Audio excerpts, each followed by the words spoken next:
The 1925 film adaptation of The Lost World is a movie I feel gets overlooked, often being overshadowed by its spiritual successor, King Kong. King Kong may be a more superior film, but if not for The Lost World, there may not have even been a King Kong. Now, before getting into the actual review, some might be thinking, where's the King Kong video? I thought after The Lost World, King Kong would be next. That's what you said in your channel update video. Well, yeah, I did. However, I also mentioned that some movies will be getting more than a single video. If there's a plethora of information out there that could tell a story, then I'm willing to dedicate a video about its history. If there's not much there, I'd rather just sprinkle the trivia facts into the review. Having said that, it is a little unfair to be critiquing this film in particular. If anyone remembers my quick remark from the second episode, I mentioned that this movie is considered lost. Now, some of you may be a little confused on that, saying, "What are you talking about? You can watch this movie anywhere. It has official releases. I'm about to end this man's career," semicolon followed by a P. Well, to put in context for those who may not know, The Lost World came out at an unfortunate time. Not too long after its release, silent films were on their way out in favor of movies with sound. You ain't heard nothing yet. Wait a minute, I tell you. You ain't heard nothing. You want to hear? Obviously, at the time, studios weren't thinking of preserving these for home media releases, and definitely not for streaming. So, as a result, lots of silent pictures ended up getting destroyed as they were looked at as being obsolete. The Lost World in its official completed state has sadly never been recovered in the years since. Different versions have arisen here and there, like the Kotoscope version, which is a 16mm abridged copy of the original 35mm release. There have been numerous attempts to reconstruct the film by using what sources have become available throughout the years. But in 2017, the company Flicker Alley released the movie on Blu-ray, with a 2K restoration made by Lobster Films, whom reconstructed the movie using every known source found to date. It's not a perfect reconstruction, since there is some footage said to still be missing. However, this may be the closest this picture will ever get to its completed state. Therefore, whether there are missing scenes or not, I will still review the movie as it's shown in this particular reconstruction. Also keep in mind that this is not a review on the Conan Doyle novel. I'll compare a few things here and there from it, but overall I'm only going over the film adaptation. So with all that off my shoulders, let's finally get into the review.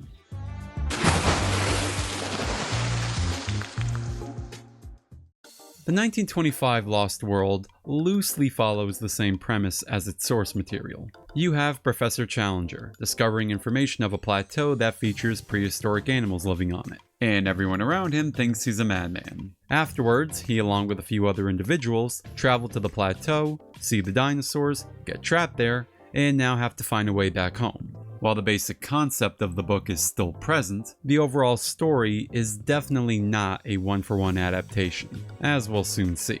But let's set the tone on our first subject here. This movie starts a line of firsts for creature features. It was the first to adapt the Conan Doyle novel, the first feature-length dinosaur picture, one of the first in-flight movies, the first film to put live action and stop motion on screen together, and the first feature-length movie to begin the whole monster on the loose genre. But being a monster movie also lends it an undesirable feature that many future films about enormous beasts would also struggle with. And I'm sure with the picture I'm showing you here, you can guess what that is. Yep, it's the human cast. As a Godzilla fan, I see this one phrase brought up time and time again with these types of movies. Oh, I like this movie, I love the monster action. Oh, but the human parts, I could do without them, they're boring. This is a problem that we're going to be running into a lot in this series. Studios know that monsters are the stars of these movies. As long as audiences can view these giants smashing things up or fighting each other, who cares how blah the people are? Just get a romantic subplot in there so it looks like something was accomplished, and things will be fine. Now, I'm not saying that every giant monster film has this problem with dull human characters. In fact, there are some really good ones that I'll eventually get to. This, unfortunately, is not one of them. Our main players from the book are introduced pretty early on in this picture. Malone, Roxton, Challenger, Summerlee, and newcomer Paula White. The original 4 characters, save for one, are going to the Lost World for similar reasons to their 1912 counterparts. Challenger for fame, Malone's going for a woman, and Summerlee just goes to spite Challenger's words. Paula White is an all-new character not from the book, but she is related to one that is, Maple White, whom in this version has left a journal behind to his daughter, discovering prehistoric giants upon a plateau in South America. Paula turns to Professor Challenger to organize a rescue effort to return to the spot in order to find her father. This one little change does add extra weight to the expedition. It's not just a mission only for fame, but it's now a rescue operation. And that's precisely why our last member here, John Roxton, is offering his assistance. In the book, Roxton takes this journey with the characters to add a dinosaur to his collection of trophies as a hunter. In the film version, he's doing it to win Paula's heart. It's not at all made clear as to why he has such an interest in her, and Paula, by contrast, doesn't show any romantic feelings back towards him. When the two do ever engage in conversation, it's as though she sees him as a father figure, which doesn't at all help the awkward situation he sees them in. The contrived romantic subplot gets even more wacky when Malone steps in admitting his feelings towards Paula by saying, "Hey, we're gonna be stuck here forever. So, wanna get married?" And she replies with, "Sure, why not?" How very engaging. This paints Malone's character as a man who just wants to fall in love, regardless on who it's with. In the book, as well as the film, he's doing this whole adventure for a woman named Gladys, whom he can't get his mind off of. So much so that in the novel, he even names a lake after her. Gladys in both versions ends up with someone else, leaving Malone as a single man in the book. But that's no satisfying Hollywood ending. Just make up a character and have them fall in love. Hey, don't mind they barely have any romantic moments together. Audiences will eat it up because he's the leading man and she the leading actress. While Paula does aid in getting the events for the plot started, she really does nothing else afterwards. She goes with the expedition to help find her father, but she accomplishes all of nothing once she's there. So overall, her only purpose in being here is to be the romantic interest to Malone. Once Roxton finds out about them, he congratulates Malone and then just makes a bunch of really sad faces for the rest of the film because he's heartbroken. There's a great presence to this character throughout the beginning portions of the picture, but overall, Roxton is a very dry character. We know nothing about him, other than his title as a famous hunter, and that he's in love with a woman half his age. The movie never goes out of its way to detail why that is, and even the actor who played Roxton went on to announce that the whole love triangle was very confusing. Quoting, "What person in their right mind would be thinking about relationship problems when they're surrounded by flesh-eating animals who want to consume them?" Moving on from that, there's Professor Summerlee. He is barely worth talking about. He has a single character trait, being that he likes to look at small unusual critters more so than viewing gigantic dinosaurs. The only other thing worth mentioning is that he's played by the director's brother. There are two minor characters that also tag along, Austin and Zambo. Austin is another original character not from the book. However, Zambo is from the original story. And out of all the characters that transitioned from book to film, Zambo unfortunately pulled the worst end of the stick. In the book, he's looked at as a heroic figure. Once the main characters get marooned on the plateau, Zambo stays behind to try and help them however he can, becoming that one beacon of hope they have to the outside world. However, the movie's version unapologetically destroys this character. In the film, Zambo is a cowardly buffoon that likes to play around with a monkey and speaks in broken dialect, saying such memorable phrases like, "It may mean those cannibals what dropped that rock down on us last night am cooking 'em." To add more insult to injury, Zambo is supposed to be an African American, but he is played by actor Jules Cowles, covered in blackface, if you couldn't obviously tell. Way to go above and beyond, guys. You might also be wondering why his arm is wrapped up. If you watch the film, the character gets introduced like this, and you might find it silly as to why bring an injured man to a rescue operation. Well, Zambo's injuries actually occurred from a subplot that was removed from the final cut. This side story was to have the characters encounter cannibals out in the jungle, and to have them fight their way to safety. This subplot was meant to be the main story in a second screenplay that was made for the film in case the dinosaur effects didn't turn out good. The scenes were filmed, but ultimately the dinosaur footage won over in the end. Not wanting to waste these scenes, they were included in the movie anyway, but were removed overall. The only remnants of this cannibal story that remains in the picture is of a scene where one of them are on the lookout, and of course, Zambo's injured arm from the attack, which goes unexplained in the final cut, inexplicably making him an injured man they just brought along. Our last performer to go over is Professor Challenger, who is a gem of a character compared to the rest. He steals the show by being both unpredictable and unhinged. He's not afraid to speak his mind, whether it be with his words or with his anger, even if it means getting in trouble with the police. He even disciplines his wife by putting her on top of furniture, and her reaction just sees this as a recurring thing. He's a wild card in this whole adventure, and I'm not surprised that the author of the book, Conan Doyle, chose Challenger as his favorite character he created. Yes, even over the much more popular Sherlock Holmes. Apparently Doyle would even dress up as Challenger, claiming the character to be his alter ego.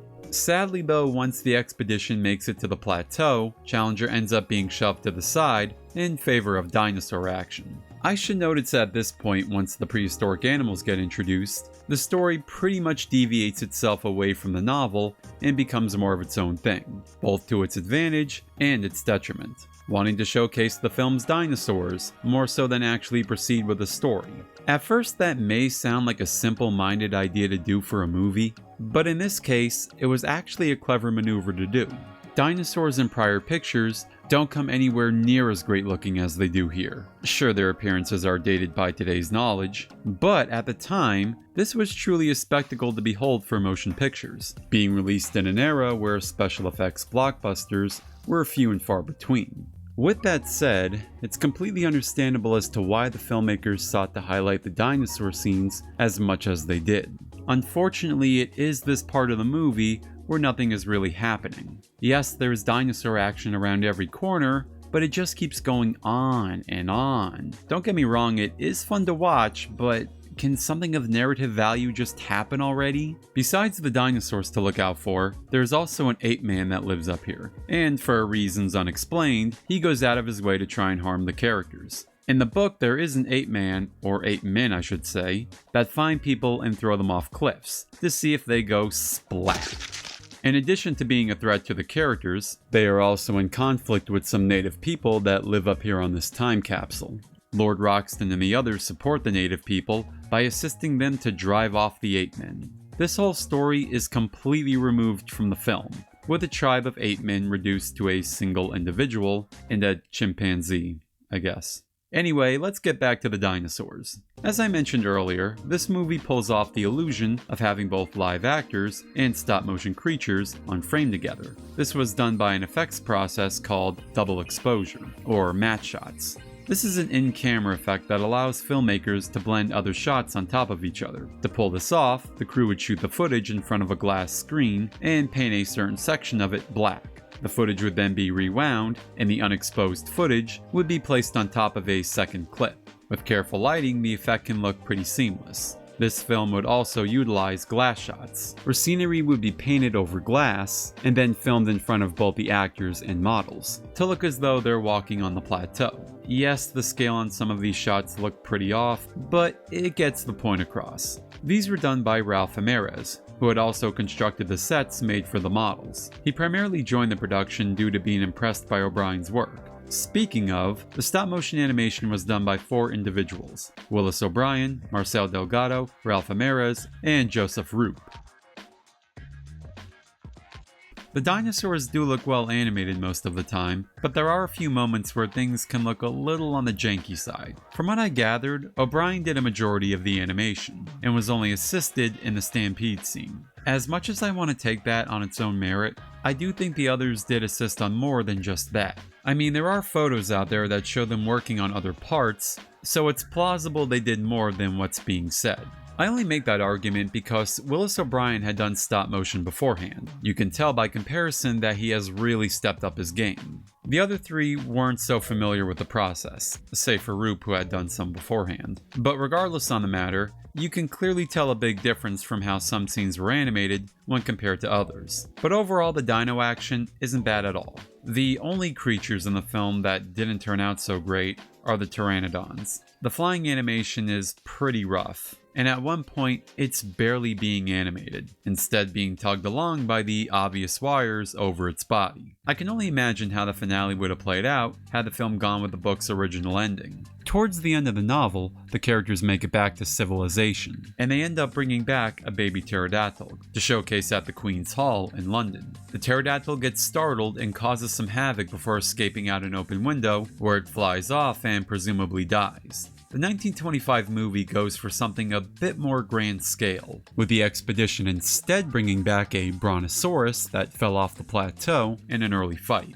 Like the pterodactyl, it escapes and causes chaos around London, and the effects team really go all out into making this look convincing as possible, showcasing more double exposure with the humans and the dinosaur, with carefully placed smoke around the two as to better blend the subjects together. They also crafted life-size props of the brontosaurus' head, leg, and tail for a few interaction shots. There's also another effects trick at play here called the traveling map process. Just think of this as a premature green screen, where a subject is placed in front of a black screen and performs its actions. The film would then be copied to negatives with progressively higher contrast until a silhouette in black and white was visible. The footage would then be superimposed on a separate clip, where it looks as though the dinosaur is now on the streets of terrified citizens. For the time, this was a very difficult trick to pull off, and while it may not be perfect, I gotta give props at least for the effort. Now, without a doubt, this definitely had to have been a spectacle to behold in 1925. While dinosaurs in films were mostly put in jungles or wastelands, this movie answers the question on what if you put one of them in a major city, thus beginning the monster on the loose genre, a trend that 50s B movies and Japanese kaiju films would do consistently. In fact, even some promotional material looks like something out of those types of films. To only add to the similarities, the screenplay called for heavy-duty weaponry to be brought in to attack the dinosaur. Unfortunately, it is currently unknown if these scenes were filmed or not. Regardless on the matter, you can definitely see the similar elements at play here that would be used in future kaiju movies. On a final note, when this movie was released in Japan, there was a display that was built of the Allosaurus to celebrate the film's release. It has what appears to be banners attached to its mouth. The way it's set up almost makes it look like it's shooting a breath attack. Now I know I'm really stretching thin on that one, but you can't help but see the eerie similarities between that and a future Japanese giant that we're leading up to in this. Overall, The Lost World may have been an innovative film for its time, but it sadly lingers a bit in the story department, largely because it really has no story left once we get to the dinosaurs. The dinosaur action is good, but there's a large amount of it that just paddens out the runtime. The characters aren't anything too special either, well aside from Professor Challenger, but other than him, the rest are all one-note puppets that are being tugged along to whatever dull tropes their strings are attached to. But despite all the negatives, this movie does deserve a lot of praise for its visual effects and accomplishments, because without them, we may not have gotten our next film we're about to dive into.